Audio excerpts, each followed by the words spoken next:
Kirsty TV is about the power of sharing stories that heal ourselves and heal others. My guests share their most intimate stories and lessons learned along the way.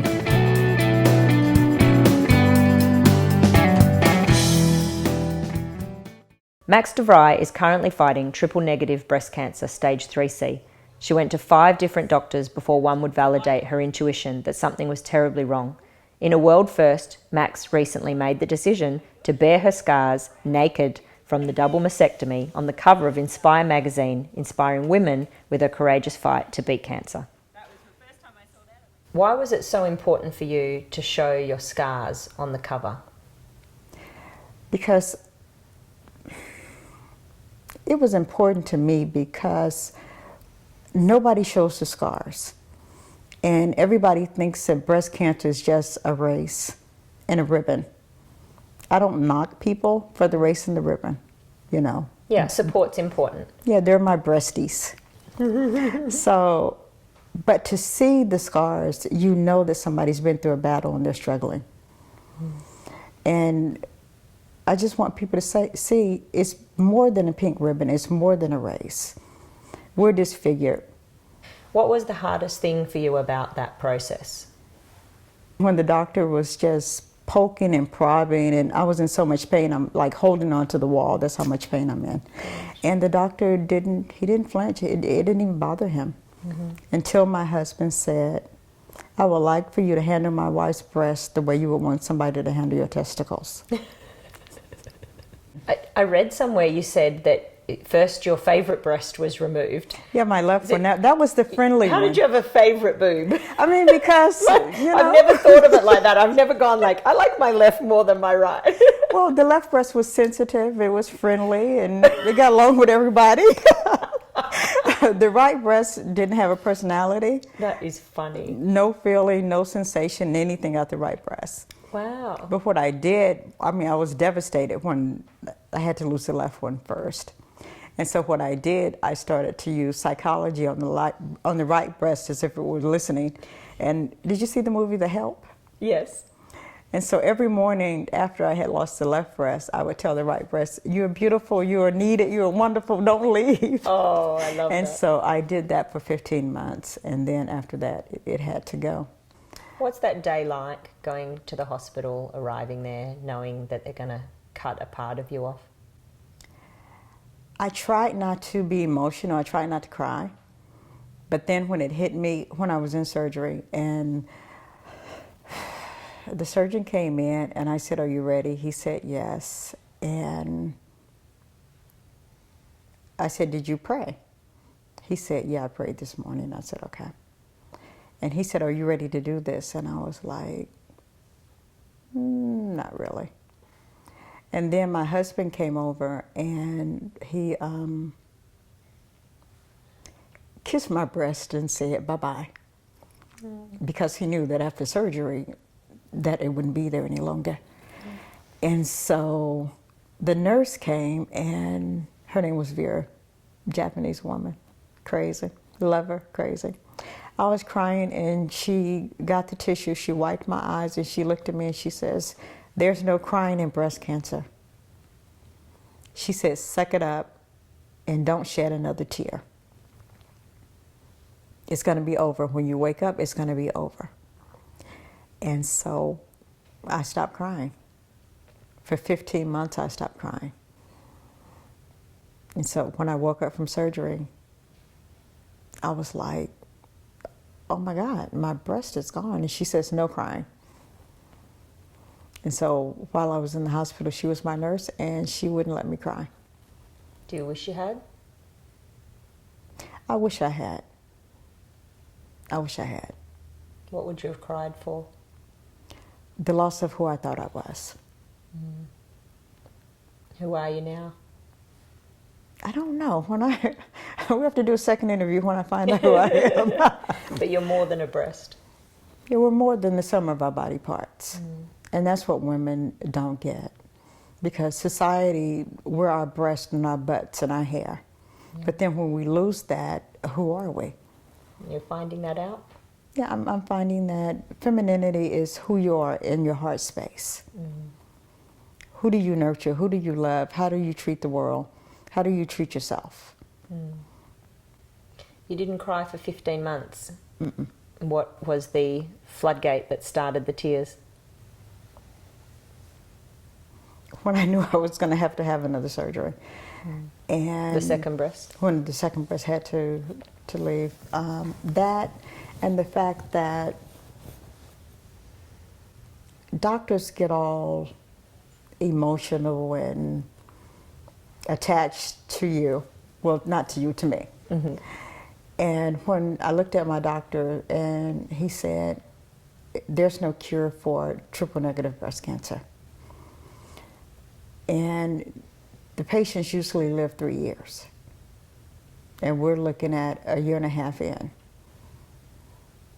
And so when you see a doctor cry, then that makes you a little concerned. Terrifying, I'm sure. Now, what was terrifying is that the patients that I went through chemo with, a lot of them died. And that's scary when you're going through chemo with people 1 week and then the next week they're gone, and then we're dealing with the same illness. Are you afraid of dying? No. I think my dying would be harder for my family and friends than it would be for me. But you're not giving up? No. Oh, no, my bank account says live, honey. I ain't going nowhere. So you're a very religious and spiritual woman. Have you asked yourself, or do you have any answers to why you think the cancer came to begin with? Why not? Because somebody needed to be bold enough to change the face of breast cancer. Awesome. Because even when I had chemo and my hair came out, went to a store and this lady behind me, she kept doing that, and I'm like, what's wrong with her? And then she taps me on my shoulder and says, they have stuff for that. And I said, stuff for what? And she said, that, to cover up that. And I was like, Can I, give me the name and number? I want to go back and... That is horrible. Yeah, I can't even believe that somebody would be so self-absorbed and selfish. Yeah, she said my bald head made her uncomfortable. So me being me, I pulled up my shirt and showed her my scars and said, breast cancer makes me uncomfortable. And the manager was frantic. He was like, oh, I'm so sorry, I'm so sorry. You can have all your groceries free, I'll pay for them. And I thought, well, I should have got more. Fill that trolley up. And Alicia, my niece that's here with me, yeah, we were in a store in Beverly Hills, and people kept staring and collecting their children. And so this one little boy, he kept coming to me, and his father was like, I just want to know if what you have is contagious, because my son really liked you. I said, it's breast cancer, he won't get it. Or we had another instance where I was in the store and I was bending down and somebody was rubbing my head, and I'm thinking, this should be my husband, because nobody else has permission to touch my head. But the energy was different.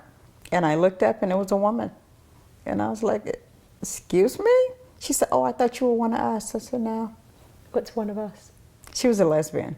Oh!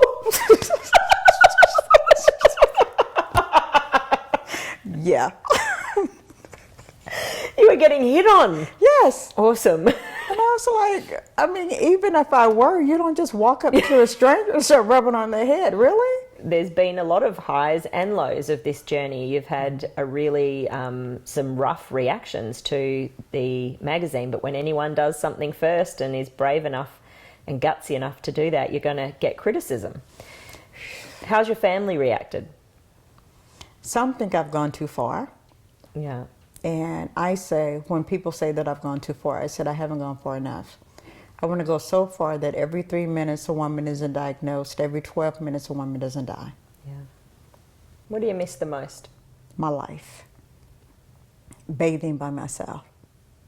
Bubble baths. Because now I can't take a bubble bath because something happens and I can't breathe and I go into cardiac arrest. And that's hard. And then having your husband have to bathe you, and I think that's another part. When your husband is a caregiver, when you have cancer or any other disease, and they go from being a lover to a caregiver, it's hard to switch back to the lover. Yeah. Yeah. And so that's difficult. Not being able to cook. I love to cook. Yeah. But since the chemo, I can't be around heat. I pass out. And so that's hard because my husband is a health nut. And I want lasagna with a lot of cheese, but it's just chicken and vegetables with him. So that's hard. But that's because he's trying to make sure you're healed and healthy and well, and that you're eating as optimally as possible. So let's talk a little bit, you just touched then on those different roles with a caregiver, and I think that's really important for women and men when one becomes the caregiver and the other one's sick. How do you maintain the love and the passion in your relationship and keep that balance there so that it doesn't die? Well, because we've always known that our relationship was greater than sex. Imagine that. Imagine that. Those young kids have got something to learn, I tell you. But it has brought us to a sensitivity that we wouldn't have never had before. What a gift. You know, and Are you connected on a deeper level? oh, most assuredly, most assuredly. So there's lots of milestones along the way with cancer. There's losing your hair, there's having to have the double mastectomy, there's having these diagnoses that you don't know how long you've got to live. What was the hardest moment of all of those? At first, I thought it was my hair. And the Bible talks about how your hair is your glory. And that's what I thought, that my hair was my glory. Until the razor hit my scalp, and I realized what I thought was my glory was my bondage. And once my head was shaved, there's a freedom with a bald head that you just can't get. Yeah. Well, and what struck me is the photos of you holding your head and that I saw. You look so glowing and radiant, and your eyes and your lips stand out so much more than any photo with hair. So it really does, it's freeing, but it also showcases everything else on your face. I was being silly on that picture. I didn't even know she was still taking the picture. The one where your hands Yes, were on I was your like, oh, Lord, when is this going to be over? And I didn't know she was snapping the picture. It was a beautiful photo. Thank you. So what has been the greatest gift in this experience for you? That I'm still breathing, that I'm no longer trying to ensure other people's, not trying to make sure that other people's dreams come to pass. Now I'm beginning to live my own dreams, because for so long I was a caregiver for everybody else's dream, and I'm boarding my own. And so now I've decided to have my own baby. Are you stronger? I'm stronger emotionally. But a lot of people say that now I don't have a personality. Oh, please. Personality, you're on the cover of a magazine naked, bearing your scars. Not naked, topless. Naked, topless. Okay, we don't want everyone to think you were like, topless. Not Playboy. No, it wasn't Playboy. It was Enspire Magazine. That's right. And that was their first launch. Yeah, it was their first issue. Is there anything that you wish that you'd done differently through this process? I wish I had known what to expect. I wish somebody that had gone through this had told me, the first time you see your scars, you're going to freak out. I wish someone had told me that with chemo, there also comes chemo brain. I mean, the doctor did say, you're going to experience chemo brain. And she laughed, but she said, so start writing everything down. But she didn't really tell me what chemo brain was. Chemo brain, once you go through the chemo, it erases the long-term memory. So a lot of the stuff you don't remember. So it forces you to live in the moment, live in the present. That's what chemo and cancer does. It forces you to live in the present. What a beautiful gift, though. Have you had to see things in that positive way? Have you had to turn things into a gift rather than the negative? Yeah, you have to. Because if you don't, you'll get depressed and you'll die quicker. A friend of mine, well, I wouldn't say friend, associate of mine, she was diagnosed last year. And when she was diagnosed, now what the doctors do, they call me, when people are newly diagnosed, because they call me Sunshine. Because everybody that was going through chemo, it just felt like you were going into a morgue, because everybody was death. You could just feel death. And so I asked my doctor, I said, do I look like these people? She said, you are one of those people, but no, sunshine, you don't look like them, because they were defeated. What final message would you like to share? Own whatever illness you have, own it, take care of you, and don't let anybody tell you don't cry. And don't be strong for other people, because in the middle of the night when everybody's asleep, it's only you. And you can't really get the real help that you need unless you're honest about where you are in your illness. Thank you so much for being here today. Thanks for having me, such sweetheart. an honour.